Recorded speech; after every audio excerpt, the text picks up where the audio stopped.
OK, well, let's have a look at the first figures here in the polls, and we can see here that we've got UKIP on 16%, Lib Dems on 8%. That's down from 23% in the last election. Conservatives on 32%, Labour having the highest share on 33%. But the SNP are going to be a factor in the general election as well, aren't they? They are indeed. That's why we need to look at the figures in Scotland. So we see here a massive 47% for the SNP in Scotland. That's up hugely. They normally get around about just under 20% of the vote, so that's huge for them. And now you factor that into the whole thing, and you can see that we would have a hung parliament. We would have Labour with 282 seats and the SNP with 53 seats. So not enough for a majority, as you say, Labour there, even though they would be the biggest party. But what would it mean that the House of Commons would look like? Yeah, well, let's have a look in the House of Commons then. And we can see there that obviously Labour got the most seats, so let's put them on the left-hand side. In government, it stacks up to 44 short of a majority.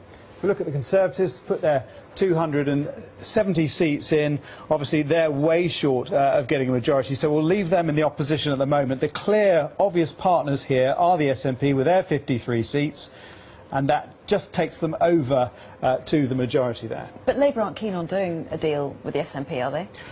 They're not keen on a deal. They kept saying that they are not happy to go into a coalition. However, I think it was kind of summed up really by Ed Balls when he said, look, we go as far as saying no without actually saying no. This was the latest comment he made on that proposal. No, and I don't think anybody is suggesting any suggestion of a deal with the SNP at all. We're fighting hard for a majority. Absolutely not. I mean, my focus is on winning a majority for Labour. I think a coalition arrangement would be the far end of the scale, and my instincts are that neither party would be dreadfully keen on a formal coalition.